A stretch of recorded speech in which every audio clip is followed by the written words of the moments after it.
the Assembly, I wish to thank the Prime Minister of the Islamic Republic of Pakistan.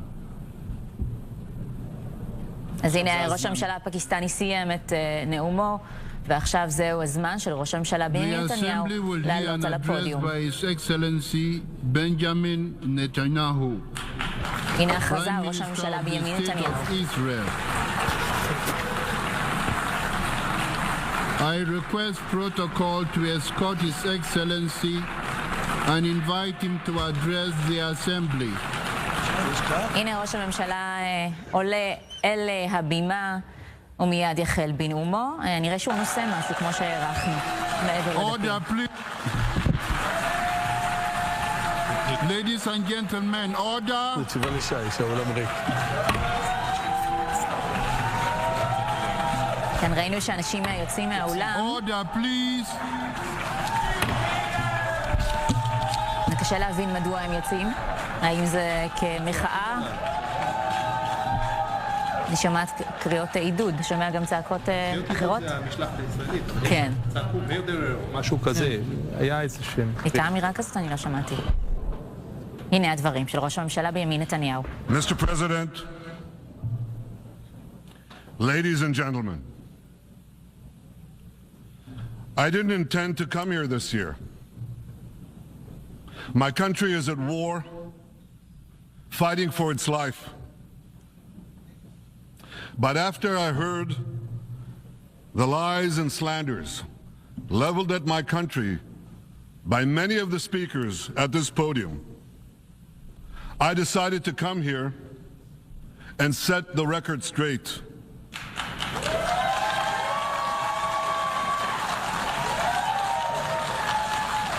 I decided to come here to speak for my people, to speak for my country, to speak for the truth.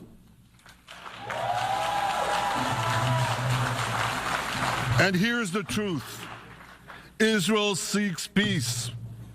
Israel yearns for peace. Israel has made peace and will make peace again.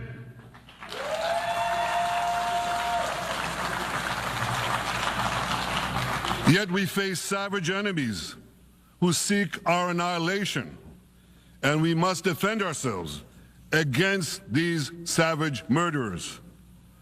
Our enemies seek not only to destroy us, they seek to destroy our common civilization and return all of us to a dark age of tyranny and terror. When I spoke here last year, I said we faced the same timeless choice that Moses put before the people of Israel thousands of years ago. As we were about to enter the Promised Land, Moses told us that our actions will determine whether we bequeath to future generations a blessing or a curse. And that is the choice we face today. The curse of Iran's unremitting aggression, or the blessing of a historic reconciliation between Arab and Jew. In the days that followed that speech, the blessing I spoke of came into sharper focus. A normalization deal between Saudi Arabia and Israel seemed closer than ever. But then came the curse of October 7th. Thousands of Iranian-backed Hamas terrorists from Gaza burst into Israel in pickup trucks, on motorcycles, and they committed unimaginable atrocities. They savagely murdered 1,200 people. They raped and mutilated women. They beheaded men. They burned babies alive. They burnt entire families alive, babies, children, parents, grandparents, in scenes reminiscent of the Nazi Holocaust. Hamas kidnapped 251 people from dozens of different countries, dragging them into the dungeons of Gaza. Israel has brought home 154 of these hostages, including 117 who returned alive. I want to assure you, we will not rest until the remaining hostages are brought home too. And some of their family members are here with us today. I ask you to stand up.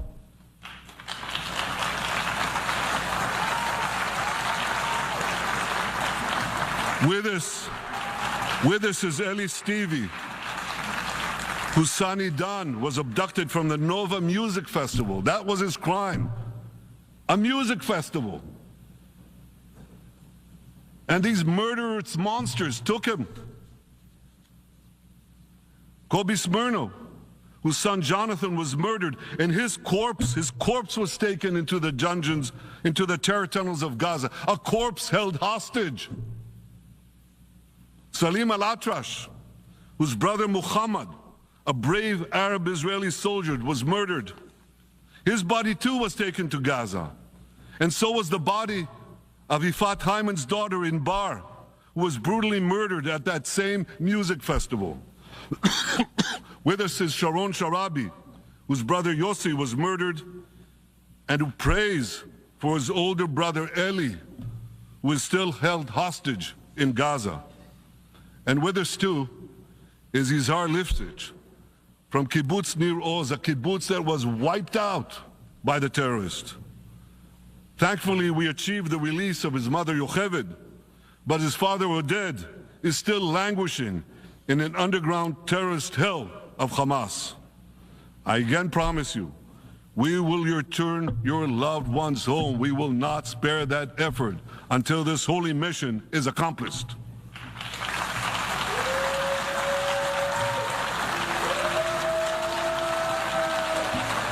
Ladies and gentlemen,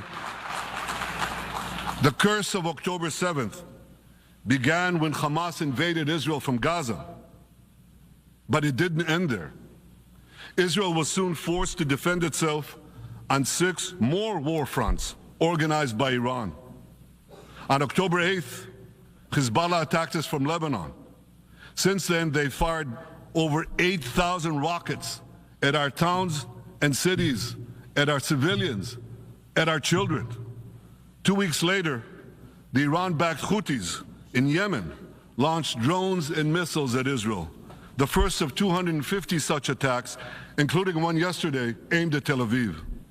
Iran's Shiite militias in Syria and Iraq have targeted Israel dozens of times over the past year as well. Fueled by Iran, Palestinian terrorists in Judea and Samaria perpetrated scores of attacks there and throughout Israel. And last April, for the first time ever, Iran directly attacked Israel from its own territory, firing 300 drones, cruise missiles, and ballistic missiles at us. I have a message for the tyrants of Tehran. If you strike us, we will strike you. There is no place.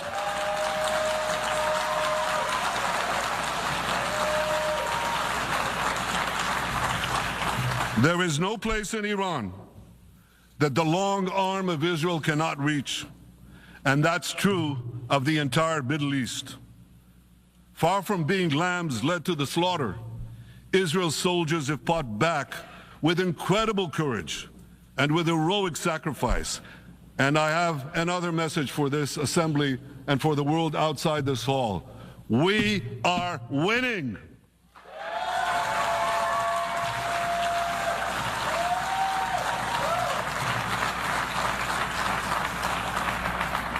Ladies and gentlemen, as Israel defends itself against Iran in the seven-front war, the line separating the blessing and the curse could not be more clear. This is the map I presented here last year. It's a map of a blessing. It shows Israel and its Arab partners forming a land bridge connecting Asia and Europe between the Indian Ocean and the Mediterranean Sea. Across this bridge, we will lay rail lines, energy pipelines, fiber optic cables, and this will serve the betterment of 2 billion people. Now look at this second map. It's a map. Look at the second map. It's a map of a curse. It's a map of an arc of terror that Iran has created and imposed from the Indian Ocean to the Mediterranean. Iran's malignant arc has shut down international waterways. It cuts off trade, It destroys millions, destroys nations from within, and inflicts misery on millions. On the one hand, a bright blessing, a future of hope. On the other hand, a dark future of despair. And if you think this dark map is only a curse for Israel, if you think that, then you should think again. Because Iran's aggression, if it's not checked, will endanger every single country in the Middle East and many, many countries in the rest of the world. Because Iran seeks to impose its radicalism well beyond the Middle East. That's why it funds terror networks on 5 continents. That's why it builds ballistic missiles for nuclear warheads to threaten the entire world. For too long, the world has appeased Iran. It turns a blind eye to its internal repression. It turns a blind eye to its external aggression. Well, that appeasement must end. And that appeasement must end now.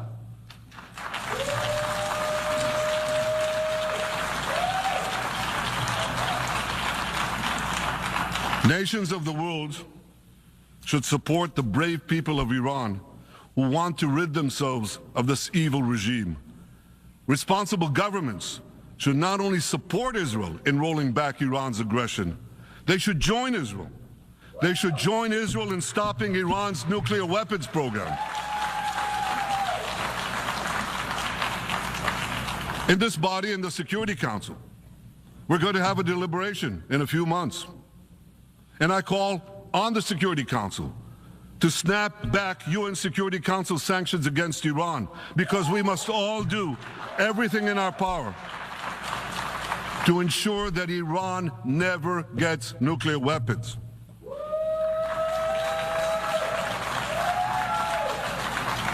For decades, I've been warning the world against Iran's nuclear program. Our actions delayed this program by perhaps a decade, but we haven't stopped it. We've delayed it, but we haven't stopped it. Iran now seeks to weaponize its nuclear program for the sake of the peace and security of all your countries. For the sake of the peace and security of the entire world, we must not let that happen. And I assure you, Israel will do everything in its power to make sure it doesn't happen.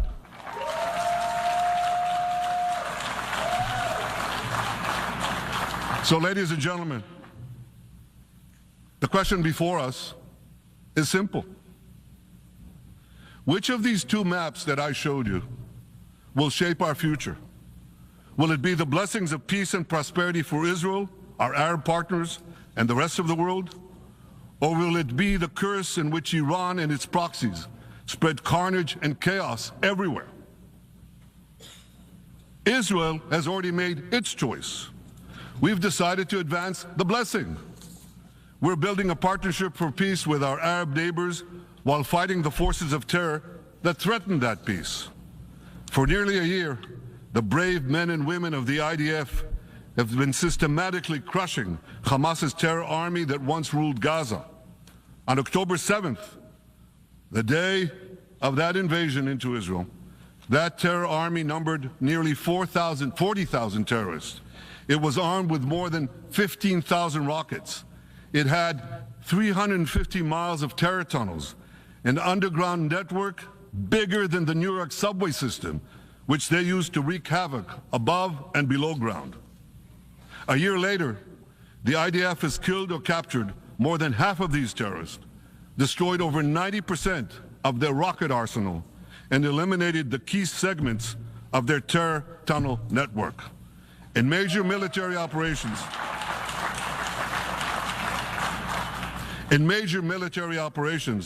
we destroyed nearly all of Hamas's terror battalions, 23 out of 24 battalions. Now, to complete our victory, we are focused on mopping up Hamas's remaining fighting capabilities. We are taking out senior terrorist commanders and destroying remaining terrorist infrastructure. But all the while, and I'll say this one more time, we remain focused on our sacred mission, bringing our hostages home. And we will not stop until that mission is complete. Now, ladies and gentlemen, even with Hamas's greatly diminished military capability, the terrorists still exercise some governing power in Gaza by stealing the food that we enable aid agencies to bring into Gaza. Hamas steals the food, and then they hike the prices. They feed their bellies, and then they fill their coffers with money that they extort from their own people. They sell the stolen food at exorbitant prices. And that's how they stay in power. Well, this too has to end, and we're working to bring it to an end.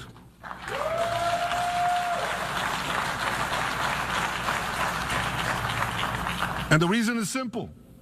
Because if Hamas stays in power, it will regroup, rearm, and attack Israel again and again and again, as it is vowed to do.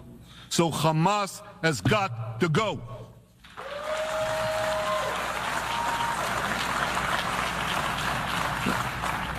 Just imagine, for those who say, well, Hamas has to stay, it has to be part of a post-war Gaza, imagine in a post-war situation in World War II, imagine allowing the defeated Nazis in 1945 to rebuild Germany. It's inconceivable, it's ridiculous. It didn't happen then, it's not going to happen now.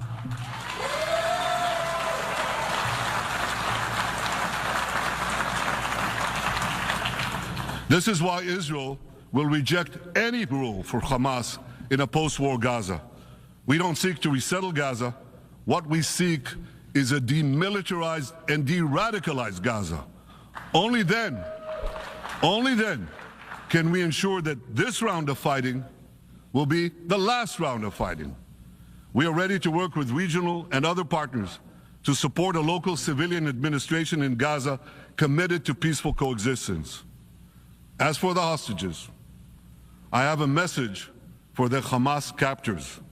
Let them go. Let them go. All of them. Those alive today must be returned alive.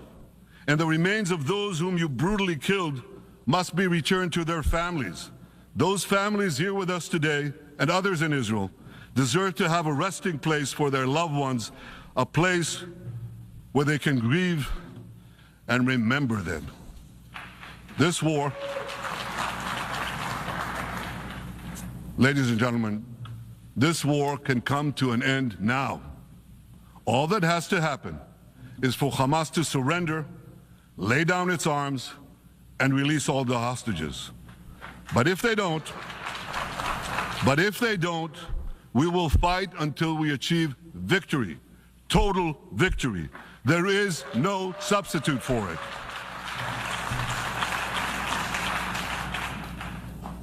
Israel must also defeat Hezbollah in Lebanon. Hezbollah is the quintessential terror organization in the world today. It has tentacles that span in all continents. It has murdered more Americans and more Frenchmen than any group except bin Laden. It's murdered the citizens of many countries represented in this room. And it has attacked Israel viciously over the last 20 years. In the last year, completely unprovoked. A day after the Hamas massacre, on October 7th, Hezbollah began attacks against Israel, which forced more than 60,000 Israelis on our northern border to leave their homes, becoming refugees in their own land. Hezbollah turned vibrant towns in the north of Israel into ghost towns. So I want you to think about this in equivalent American terms. Just imagine if terrorists turned El Paso and San Diego into ghost towns. Then ask yourself, how long would the American government tolerate that? A day? A week? A month? I doubt they tolerate it even for a single day. Yet Israel has been tolerating this intolerable situation for nearly a year. Well, I've come here today to say enough is enough.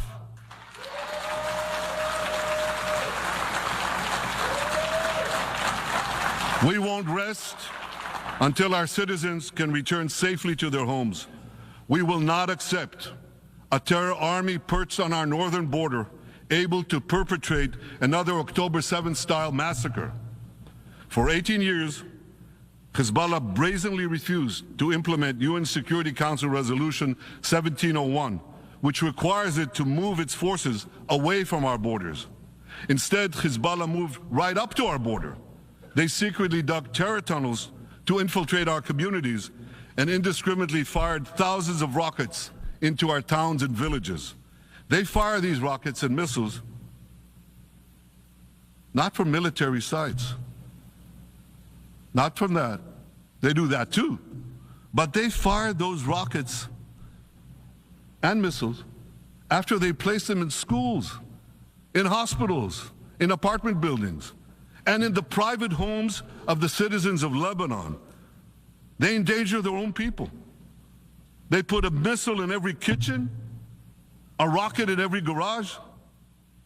I said to the people of Lebanon this week, get out of the death trap that Hezbollah has put you in. Don't let Nasrallah drag Lebanon into the abyss. We're not at war with you. We're at war with Hezbollah, which has hijacked your country and threatens to destroy ours. As long as Hezbollah chooses the path of war, Israel has no choice, and Israel has every right to remove this threat and return our citizens to their homes safely. And that's exactly what we're doing.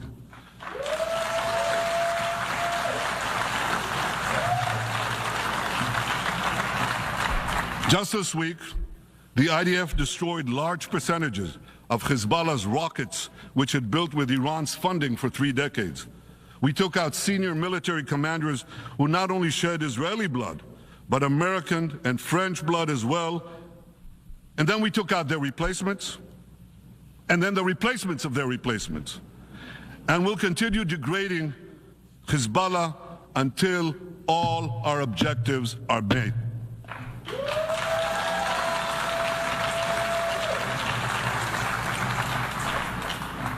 Ladies and gentlemen, we're committed to removing the curse of terrorism that threatens all civilized societies.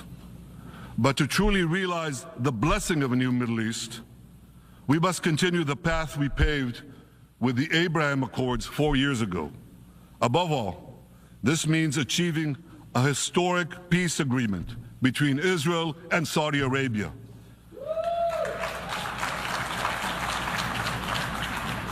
And having seen the blessings that we've already brought with the Abraham Accords, the millions of Israelis who've already flown back and forth across the Arabian Peninsula, over the skies of Saudi Arabia, to the Gulf countries, the trade, the tourism, the joint ventures, the peace, I say to you, what blessings such a peace with Saudi Arabia would bring. It would be a boon to the security and economy of our two countries. It would boost trade and tourism across the region. It would help transform the Middle East into a global juggernaut. Our two countries could cooperate on energy, water, agriculture, artificial intelligence, and many, many other fields. Such a peace, I'm sure, would be a true pivot of history.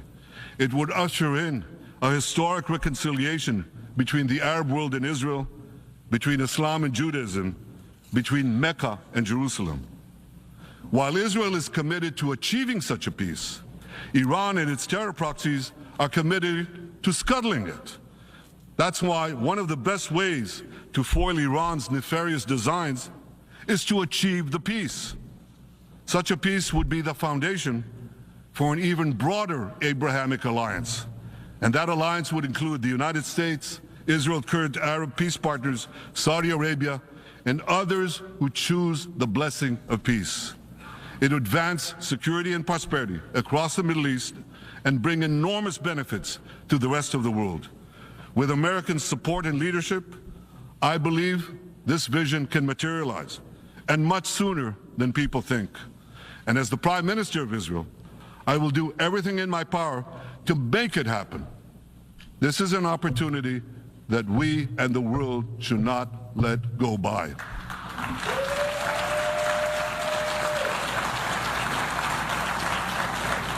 Ladies and gentlemen, Israel has made its choice. We seek to move forward to a bright age of prosperity and peace. Iran and its proxies have also made their choice. They want to move back to a dark age of terror and war. And now I have a question. And I pose that question to you. What choice will you make? Will your nation stand with Israel? Will you stand with democracy and peace? Or will you stand with Iran, a brutal dictatorship that subjugates its own people, exports terrorism across the globe? In this battle between good and evil, there must be no equivocation. When you stand with Israel, you stand for your own values and your own interests. Yes, we're defending ourselves, but we're also defending you against a common enemy that through violence and terror seeks to destroy our way of life. So there should be no confusion about this. But unfortunately, there is a lot of it in many countries and in this very hall, as I've just heard. Good is portrayed as evil, and evil is portrayed as good. We see this moral confusion when Israel is falsely accused of genocide, when we defend ourselves against enemies who try to commit genocide against us. We see this too when Israel is absurdly accused by the ICC prosecutor of deliberately starving Palestinians in Gaza. What an absurdity. We helped bring in 700,000 tons of food into Gaza. That's more than 3,000 calories a day for every man, woman, and child in Gaza. We see this moral confusion when Israel is falsely accused of deliberately targeting civilians. We don't want to see a single person, a single innocent person die. That's always a tragedy. And that's why we do so much to minimize civilian casualties, even as our enemies use civilians as human shields. And no army has done what Israel is doing to minimize civilian casualties. We drop flyers, we send text messages, we make phone calls by the millions to ensure that Palestinian civilians get out of harm's way. We spare no effort in this noble pursuit.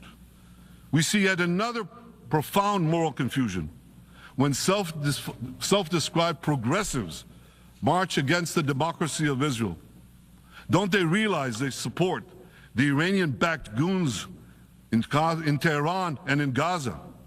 The goons who gun down protesters, murder women for not covering their hair, and hang gays in public squares, some progressives. According to the U.S. Director of National Intelligence, Iran funds and fuels many of the protesters against Israel. Who knows, maybe some of the protesters, or even many of the protesters outside this building now.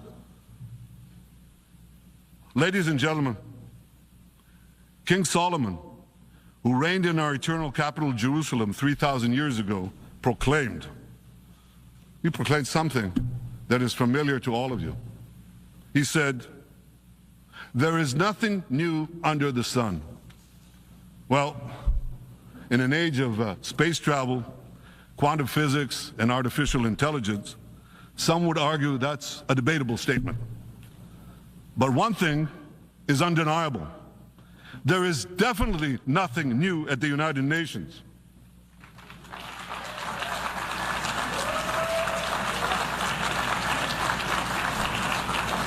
Take it from me. I first spoke from this podium as Israel's ambassador to the UN in 1984. That's exactly 40 years ago. And in my maiden speech here, I think it's the same podium, by the way.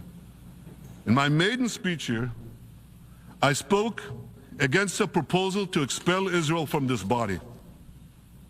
4 decades later, I find myself defending Israel against that same preposterous proposal. And who's leading the charge this time? Not Hamas, but Abbas, Palestinian Authority President Mahmoud Abbas. This is the man who claims he wants peace with Israel. Yet he still refuses to condemn the horrific massacre of October 7th. He's still paying hundreds of millions to terrorists who murder Israelis and Americans. It's called pay for slay. The more you murder, the more you get paid. And he still wages unremitting diplomatic warfare against Israel's right to exist and against Israel's right to defend itself. And by the way, they amount to the same thing. Because if you can't defend yourself, you can't exist. Not in our neighborhood, certainly, and maybe not in yours. Standing in this podium 40 years ago, I told the sponsors of that outrageous resolution to expel Israel, gentlemen, check your fanaticism at the door. Today, I tell President Abbas and all of you who would shamefully support that resolution, check your fanaticism at the door. The singling out of the one and only Jewish state continues to be a moral stain on the United Nations. It has made this once respected institution contemptible in the eyes of decent people everywhere. But for the Palestinians, this UN House of Darkness is home court. They know that in this swamp of anti-Semitic bile, there's an automatic majority willing to demonize the Jewish state on anything. In this anti-Israel flat earth society, any false charge, any outlandish allegation can muster a majority. In the last decade, there have been more resolutions passed against Israel in this hall at the UN General Assembly than against the entire world combined. Actually, more than twice as many. Since 2014, this body condemned Israel 174 times. It condemned all the other countries in the world 73 times. That's more than 100 extra condemnations for the Jewish state. What hypocrisy, what a double standard, what a joke. So the UN's hostility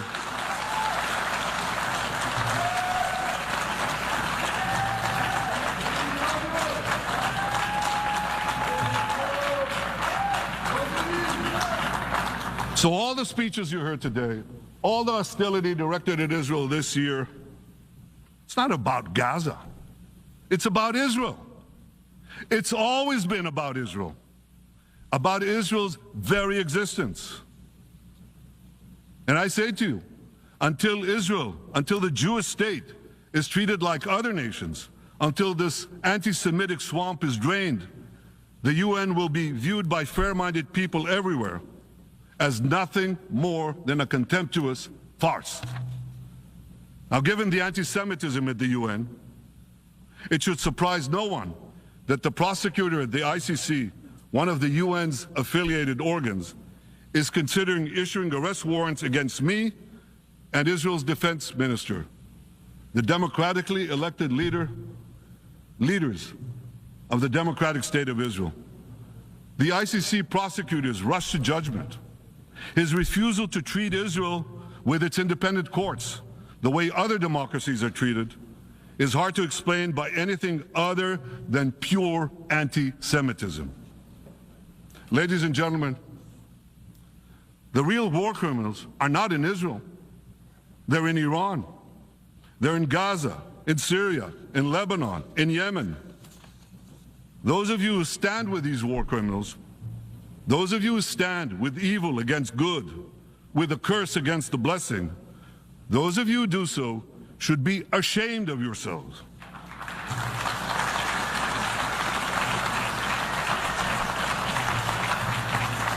But I have a message for you. Israel will win this battle.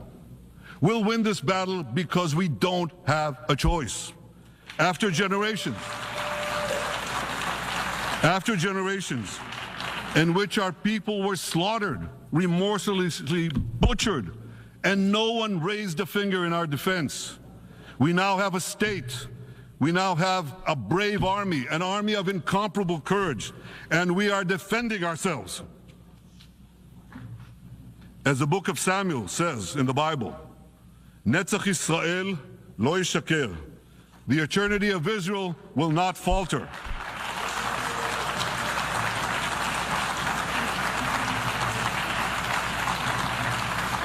In the Jewish people's epic journey from antiquity, in our odyssey through the tempests and upheavals of modern times, that ancient promise has always been kept, and it will hold true for all time. To borrow a great poet's phrase, Israel will not go gently into that good night. We will never need to rage against the dying of the light, because the torch of Israel will forever shine bright.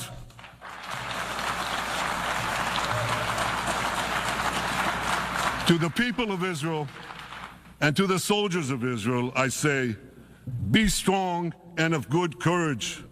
חזקו ואמצו ואל תיראו מפניהם, כי אדוני אלוהיך הוא ההולך עמך, לא ירפך ולא יעזבך. עם ישראל חי, the people of Israel live, now, tomorrow, forever. Thank you. כן, סיום חזק מאוד לנאום עם ישראל חי.